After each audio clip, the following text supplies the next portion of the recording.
Good evening, students. Next, we can see the topic reproductive system of leech. Leech oda reproductive system பார்க்க போறோம். Leech is a hermaphrodite animal.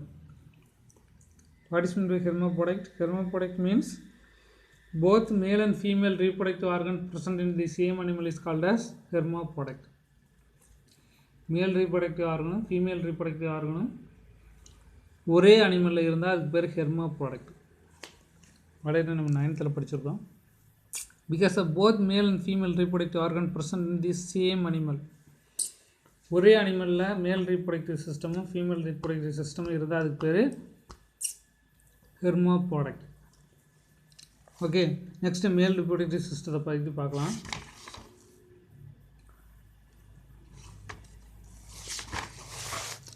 இதுதாங்க reproductive system of லீச்சு. இங்கே பாருங்கள், இது male reproductive system. இது பார்த்திங்களா, இது வந்து மேல் ரீப்ரொடக்டிவ் சிஸ்டம். இது ஃபீமேல் ரீப்ரொடக்டிவ் சிஸ்டம். சரியா, இது மேல் ரீப்ரொடக்டிவ் சிஸ்டம், இது female reproductive system. Both present in same animal, so it is called as hermaphrodite. ஓகேவா?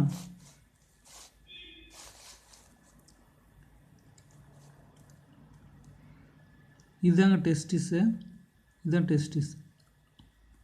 இது பற்றி இதுதான் டெஸ்டிஸு. இந்த டெஸ்டிஸ்லேருந்து போகிற டியூபுக்கு பேர் வாஸ் டெஃபரன்ஸ் அப்படின்னு சொல்லி பேர். சரியா, இந்த வாஸ் டெஃபரன்ஸ்லேருந்து போகக்கூடிய ஸ்பெர்ம்ஸ் எல்லாம் டெஸ்டிஸ் சாக்கில் போய் ஸ்டோரேஜ் ஆகிடும். இதுக்கடுத்து எபிடிடிமிஸ் அப்படிங்கிற பகுதிக்கு போய் இந்த வழியை போய் ஓவத்துக்குள்ளே போய் ஜாயிண்ட் ஆகி ஃபெர்டிலைசேஷன் நடந்துடும். இதுதான் வெஜைனா. இதுக்குள்ளே தான் ஓவர் இருக்குது, ஓவம் உள்ள ப்ரெசென்ட் ஆகிருக்கு. இங்கே ஃபெர்டிலைசேஷன் ஆகி கருமுட்டை உடஞ்சி ஒரு கிளைட்டெல்லாம் இந்த பகுதியில் ஃபார்மேஷன் ஆகி அப்படியே ஒரு bag like structure cocoon formation பண்ணி அப்படியே வெளியில் போடும்.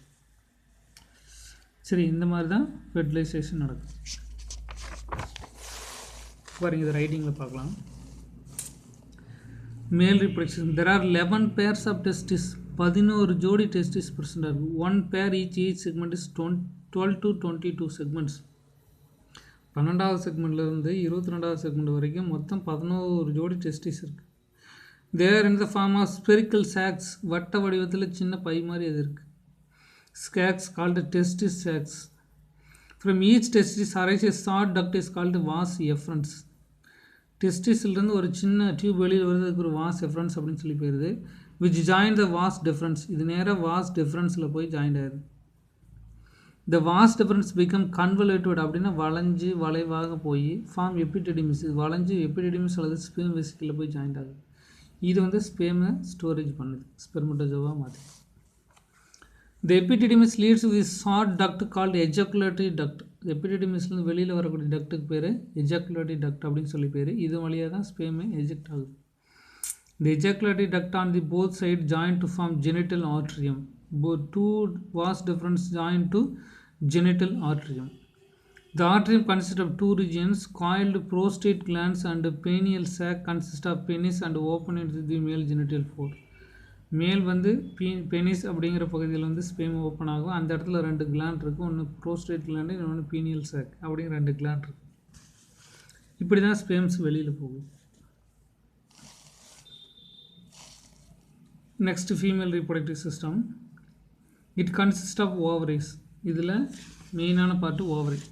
ஓவரி ஓவிடக்டில் போய் ஓப்பன் ஆகும், ஓவிடக்ட் வெஜைனாவில் போய் ஓப்பன் ஆகும். There are single pair of ovary on the 11th segment. இல்லை 11வது செக்மெண்ட்டில் ஒரு ஜோடி இந்த பக்கம்னு அந்த பக்கம்னு ப்ரெசென்ட் ஆகிருக்கும். ஆன் தி வென்ட்ரல் சைடு, வயிற்று பக்கத்தில் இருக்குது.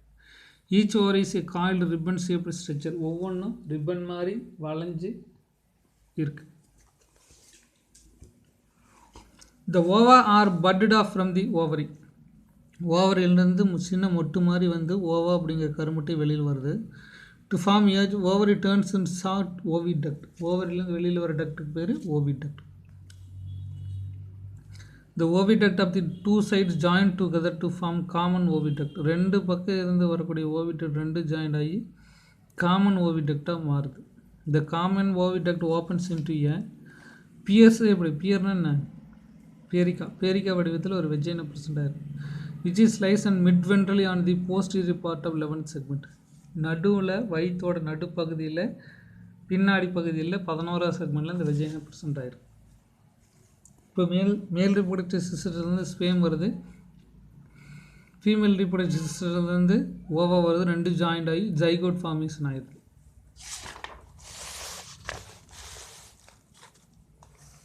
டெவலப்மெண்ட் ஜைகோட் இன்டர்னல் ஃபெர்டிலைசேஷன் அப்படின்னா மேலும் ஃபீமேலும் ஜாயிண்ட் ஆகிறது உடம்புக்குள்ளே இருந்தால் அது இன்டர்னல் ஃபெர்டிலைசேஷன், உடம்புக்கு வெளியில் இருந்தால் அதுக்கு பேர் external fertilization takes place. Internal fertilization அப்படின்னா ஃபெர்டிலைசேஷன் எங்கே நடக்குது, உடம்புக்குள்ளார நடக்குது. Body within the body is called as internal fertilisation.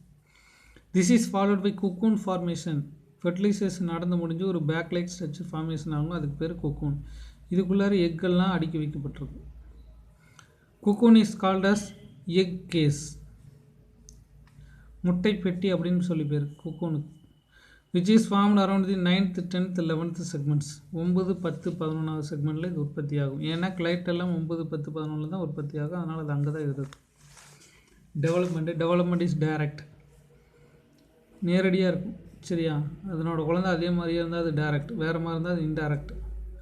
And proceeds cocoon which is content 24 embrace. ஒரு குக்கூனுக்குள்ளே 24 கருமுட்டை இருக்கும். இப்போது ஒரு குக்கூனுக்குள்ளே 24 லீச் வெளியில் வரும், லீச் குட்டி வெளியில் வரும். The young leech resembling the adult emerges. லீச்சோட குட்டி பெரிய லீச் மாதிரியே இருக்கும். ஓகேவா. Next medicinal value. லீச்சுக்கு எதுக்கெல்லாம் மெடிசனுக்கு பயன்படுது, லீச்சிலேருந்து மெடிசன் எடுக்கிறாங்க.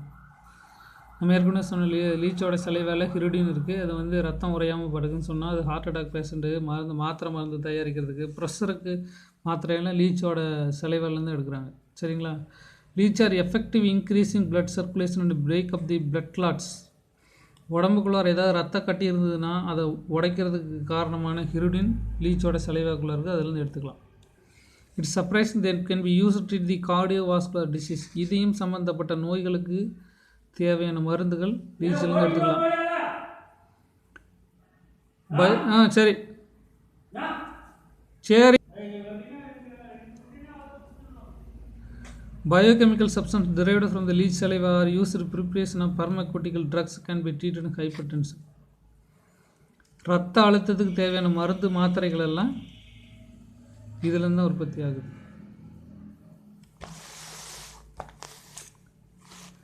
Parasitic adaptation of leech. Next, parasitic adaptation of leech. Parasite is the living organism which is depending on with another living organism is called as parasite. Parasite ஒட்டி வாழும் தன்மை உடையதுன்னு அர்த்தம். எப்படி வந்து சக்ஸஸ்ஃபுல்லாக அது ஒட்டி வாழ்ந்துட்டுருக்கு அப்படிங்கிறது தான் parasitic adaptation of leech. இது ஒரு முக்கியமான 5 mark question. Leech lead to a parasitic mode of life, sucking the blood from vertebrates and so the several important adaptation of structure. Leech வந்து parasite இருக்கிறதுக்கு என்னென்ன அடாப்டேஷன் இருக்குது அப்படிங்கிறது அந்த question. Blood is sucked by pharynx. ரத்தத்தை தொண்டைக்குள்ளே சக்ஸஸ்ஃபுல்லாக உறிஞ்சி எடுக்கிறதுக்கு ஹெல்ப் பண்ணுது. The anterior and posterior end of the body is provided with the suckers. மேலே ஒரு சக்கர் இருக்குது, கீழே ஒரு சக்கர் இருக்குது. Which animal attached to the itself body of the host. இது வந்து ஒட்டுண்ணி இருக்கிறதுனால அந்த ஆடு முன்னாடில் போய் ஒட்டுறதுக்கு இந்த ஆன்டீரியர் சக்கரம் போஸ்டீரியர் சக்கரம் நல்லா ஹெல்ப் பண்ணுது. There are 3 jaws inside the mouth. வாயில் 3 தாடைகள் இருக்குது. It causes painless Y-shaped wound skin of the host.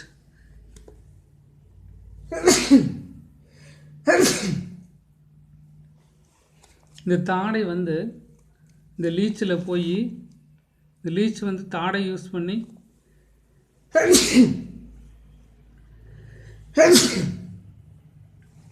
இந்த ஆடு மாட்டில் போய் ஈஸியாக கெட்டியாக பிடிச்சிக்கிறதுக்கு அந்த 3 தாடைகளும் பயன்படுகிறது. இந்த salivary glands produce ஹிருடின். salivary gland ஹிருடின் அப்படின்னு ஒன்று இருக்குது, which does not allow the blood coagulate. இதுக்குள்ளார ஹிருடின் இருக்குது. ஹிருடின் அப்படிங்கிறதுனால ரத்தத்தை உரையிறதுக்கு அலோவ் பண்ணுறதில்ல, தொடர்ந்து ரத்தம் வெளியே வரதுக்கு ஹெல்ப் பண்ணிகிட்டே இருக்குது. Thus the continuous supply of the blood is maintained. ரத்தம் உரையாதனால தொடர்ந்து ரத்தம் வெளியே வந்துக்கிட்டே இருக்குது, அதனால் இது குடிச்சிக்கிட்டே இருக்குது. ஹிருடின் இல்லைன்னா ரத்தம் உறைஞ்சிடும், இது குடிக்கிறது நின்று போயிடும்.